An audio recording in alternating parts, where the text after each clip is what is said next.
Morning 9th class Hindi की कक्षा में स्वागत है बेटा आप सभी का। जैसे कि आप अपनी स्क्रीन पर देख पा रहे हैं, आज हम हमारी पोइट्री सेक्शन का प्रथम पाठ, जिसके कवि हैं रैदास, उनके जीवन परिचय और उनके काव्य परिचय से परिचित होंगे। आपको मैं बता दूं कि काव्य यानी कविता यानी आप जब भी तुकबंदी से संबंधित कुछ भी पंक्तियों का लेखन कार्य करते हैं तो उनमें जो पीछे मिले जुले वर्णों का समावेश होता है, या फिर उनमें 2 पंक्तियाँ, 4 पंक्तियाँ, 6 पंक्तियाँ जो संबंधित होती हैं, उन आधारों पर उन्हें दोहा, पद आदि छंदों के नाम से भी जाना जाता है। हमारे काव्यांश का पहला पाठ, जिसमें पद जो हैं वो दिए गए हैं, वो रैदास जो भक्ति काल के कवि हैं, जिन्होंने ईश्वर की भक्ति की है, उनके द्वारा लिखित हैं। रैदास किसके समकालीन थे? आपने कवि कबीर का नाम सुन रखा है, बस उन्हीं के समकालीन यानी उन्हीं के समय के संबंधित कवि रहे हैं रैदास। आपने मीरा का नाम सुन रखा है, मीराबाई के आध्यात्मिक गुरु थे कौन? संत रैदास। यानी संत रैदास ने किसी राजा की प्रशंसा का गान करना ज़्यादा उत्तम नहीं समझा, बल्कि उन्होंने ईश्वर की भक्ति को प्रथम स्थान दिया। वो ये मानते थे कि ईश्वर की भक्ति करने से ही जो निम्न जाति के व्यक्ति हैं, जिनको समाज के अंदर बहुत ही शोषित और प्रताड़ित किया जाता है, उनका भी उद्धार संभव है। अर्थात ईश्वर की भक्ति करने से उन व्यक्तियों को ईश्वर की कृपा प्राप्त होती है और ईश्वर की कृपा से उन समस्त निम्न जाति के व्यक्तियों का भी इस संसार से उद्धार हो जाता है और वो समाज के अंदर भी सम्मान प्राप्त करते हैं। तो चलिए सबसे पहले कवि रैदास के जीवन परिचय की कुछ विशेष बातों से हम परिचित होते हैं। ध्यान दीजिएगा, यहाँ देखिए एक शब्द लिखा जाता है कि एक वाक्यांश प्रयुक्त किया जाता है, ऐसा माना जाता है। इसका क्या मतलब है? इसका मतलब ये है कि जो भी बात कही गई है इन कवियों के विषय में, तो उस बात के पुख्ता प्रमाण नहीं है। यानी जो बात कही जा रही है उस विषय में लोगों से प्राप्त जानकारी के आधार पर ही यहाँ जानकारी प्रस्तुत की गई है। इसके विषय में कोई भी वैज्ञानिक तथ्य या कोई भी लिखित प्रमाण या साक्ष्य या सबूत नहीं है। देखिए, सबसे पहली बात तो आती है इनके जन्म काल के विषय में, जीवन काल के विषय में। यहाँ दिया गया है 1388 से 1518, यानी लगभग 130 वर्ष की उम्र के बना दिए गए हैं। किसे? रैदास को। अब यहाँ इस बात को हम असंभव तो नहीं कह सकते, लेकिन थोड़ा मुश्किल प्रतीत होता है कि 1388 में जन्मा व्यक्ति और 1518 में उसकी मृत्यु हुई, यानी 100 वर्ष से 130 वर्ष तक की जो जीवन अवधि है उसको प्राप्त करके इन्होंने अपना जीवन जिया था। तो चलिए हम पढ़ते हैं इनके विषय में। रैदास नाम से विख्यात संत रविदास, इसका क्या मतलब है? यानी रैदास का जो पूरा नाम था वो क्या था? संत रविदास। रविदास रविदास बोलते बोलते व्यवहार में वो क्या हो गया? रैदास बन गया। ठीक है।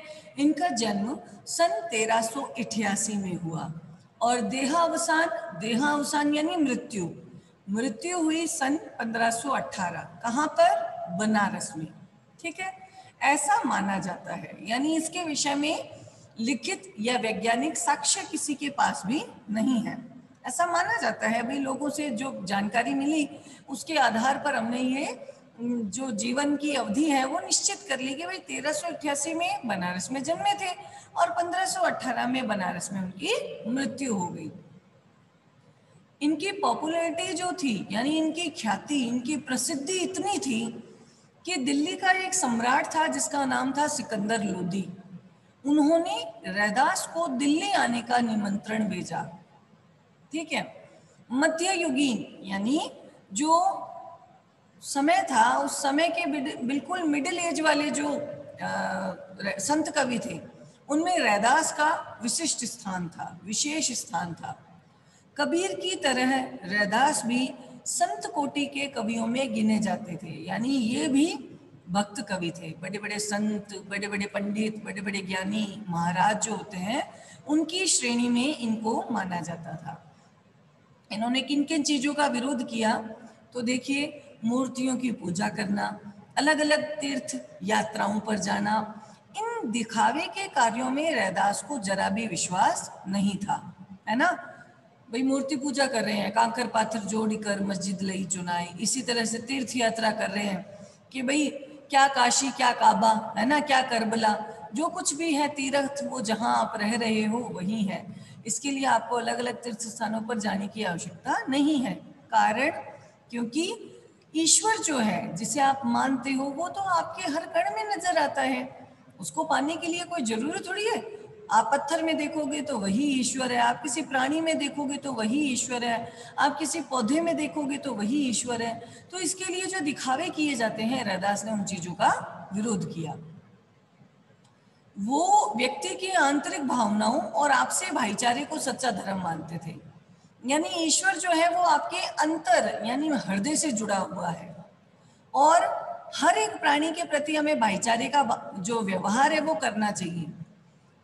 अगर ये दोनों चीजें आपके भीतर है तो आप सच्चा धर्म निभा रहे हो। अब देखिए, रैदास ने जो कविताएं लिखी उनका क्या, उनमें भाषा कौन सी थी और उनमें कैसे कैसे शब्दों का प्रयोग किया, उनमें किस तरह के अलंकारों का प्रयोग किया, तो ध्यान से सुनिएगा।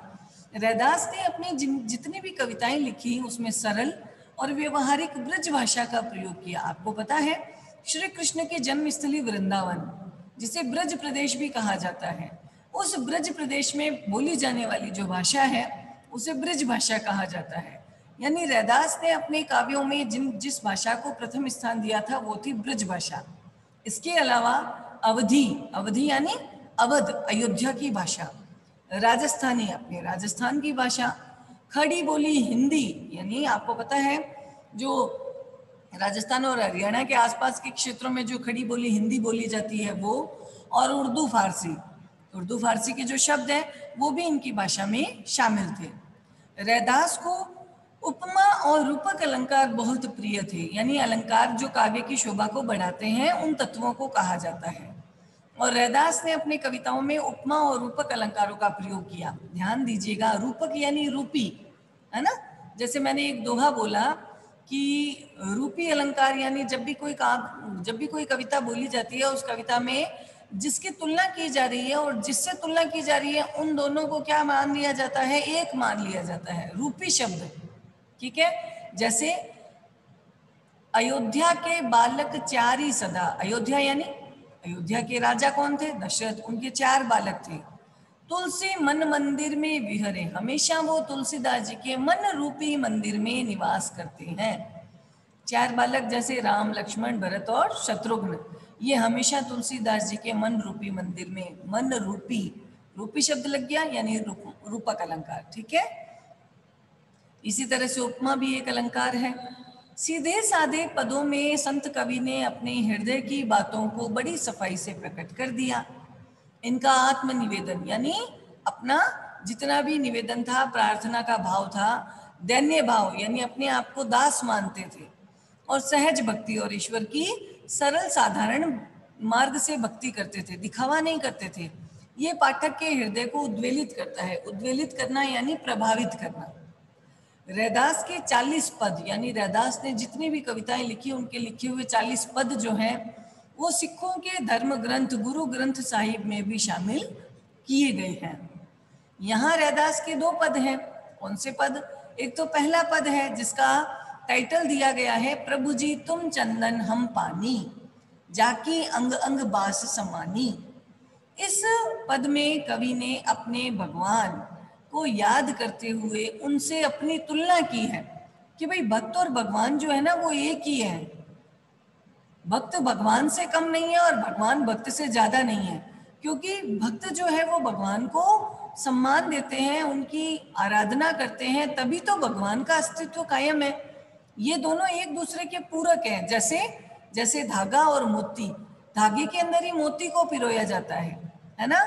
जैसे जैसे चंद्रमा और चकोर पक्षी, चकोर पक्षी हर समय चंद्रमा को देखता रहता है, यहाँ पर कवि ने कई उदाहरणों के साथ ईश्वर की और उसके भक्त की आपस में तुलना की है। जहाँ तुलना आती है वहाँ उपमा अलंकार आता है।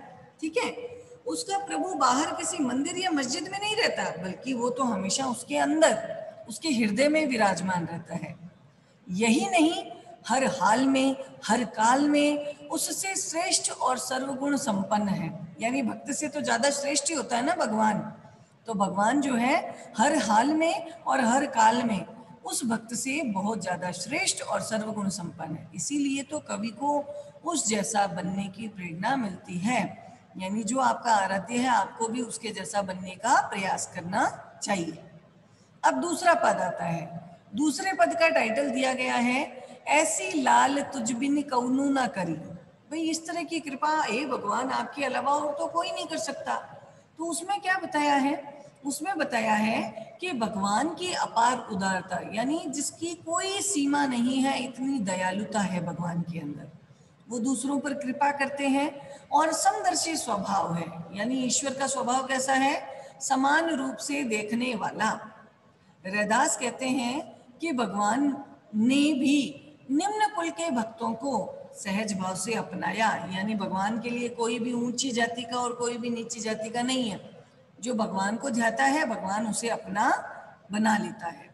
और भगवान फिर क्या करता है? अपनी कृपा से, अपनी कृपा दृष्टि से उसे इस लोक में यानी संसार में सम्माननीय स्थान भी प्रदान करता है। तो इस प्रकार दो पद हैं। दोनों पदों में पहले वाले में तो ईश्वर की और भक्त की आपस में तुलना की गई है, और दूसरे पद में भगवान के समदर्शी स्वरूप को दर्शाया है, जिसमें भगवान जो है उच्च और निम्न हर कुल के व्यक्ति को न केवल अपनाते हैं, बल्कि संसार में उसे सम्माननीय स्थान भी प्रदान करते हैं। यानी अपनी कृपा उस पर कृपा दृष्टि बनाए रखते हैं। तो इस कक्षा में हमने स्क्रीन शेयर के द्वारा आज जो है रैदास के जीवन परिचय और रैदास के द्वारा लिखे गए पदों, उनकी भाषा, भाषा में शामिल अन्य शब्दों, अलंकारों आदि का भी अध्ययन किया। और हमारे पाठ्यक्रम में उनके द्वारा लिखे गए जो दो दोहे हैं, दो पद हैं, दोहे नहीं बल्कि पद, इन पदों का भी हमने ज्ञान प्राप्त किया कि पहले पद में भगवान ने भक्त और भगवान की तुलना की है, और दूसरे पद में रैदास ने बताया है कि ईश्वर समदर्शी है, अर्थात समान रूप से सभी पर अपनी कृपा दृष्टि बनाए रखने वाला है। तो आज की कक्षा में यहाँ इतना पर्याप्त है। हमें इन सब चीज़ों को ध्यान में रखना है कि रैदास का वास्तविक नाम क्या था? रविदास। रैदास का जन्म, पूरा जीवन जो है कितनी अवधि का है? 1388 से 1518। कहाँ पर हुआ था? बनारस में। उनकी ख्याति से उनकी ख्याति या प्रसिद्धि से प्रभावित कौन हुआ? दिल्ली का सम्राट सिकंदर लोधी। और रैदास जो है वो, उनकी तुलना किस कवि से की गई है? उनकी तुलना की गई है कवि कबीर से। उन्होंने किन चीजों का विरोध किया? मूर्ति पूजा और तीर्थ यात्रा के नाम पर होने वाले दिखावे का विरोध किया। उनका मुख्य रूप से जो पद लिखे गए हैं, उनकी भाषा कौन सी थी? ब्रिज भाषा थी। ब्रिज भाषा के अलावा और कौन कौन से शब्द थे? अवधी, राजस्थानी, खड़ी बोली, उर्दू और फारसी। रैदास ने अपनी कविताओं में कौन से अलंकार अपनाए हैं? उपमा और रूपक। रैदास ने जो है उनके द्वारा लिखे गए कितने पद और किस ग्रंथ में शामिल किए गए हैं? 14 पद हैं, और वो 40 पद रैदास के द्वारा लिखे गए 40 पद हैं, और वो सिखों के धर्म ग्रंथ गुरु ग्रंथ साहब में शामिल किए गए हैं। हमारे यहाँ पे जो दो पद हैं, उन दोनों पदों में किस तरह से रैदास की भावनाएं प्रकट हुई हैं? तो पहले पद में रैदास ने प्रकट किया है कि ईश्वर और उनका भक्त, वो दोनों एक दूसरे की तुलना कर रहे हैं, और दोनों एक दूसरे की तुलना से बता रहे हैं कि दोनों एक दूसरे के पूरक हैं, अलग कुछ भी नहीं है। और दूसरे पद में उन्होंने बताया है कि भगवान जो है वो समदर्शी स्वभाव वाला है, वो सभी के प्रति समान रूप से कृपा दृष्टि बरसाता है। तो इस प्रकार रैदास का जीवन परिचय, उनके पदों की भाषा, उनके पदों में शामिल अलंकार और दूसरे शब्द, और जो दो पद हैं हमारे पाठ्यक्रम में, प्रथम पद में क्या और दूसरे पद में क्या, इस तरह की उनकी भावनाएं प्रकट हुई हैं, उनके विषय में हमने जानकारी हासिल कर ली है। तो आज की कक्षा में इतना पर्याप्त है बेटा। आप लोग जरूर इस पाठ को, यहाँ से इस पेज को पढ़ें, और न केवल पढ़ें बल्कि उसको अपने व्यवहार में भी अपनाएं और याद करें। धन्यवाद आप सभी का बेटा जी। Thank you.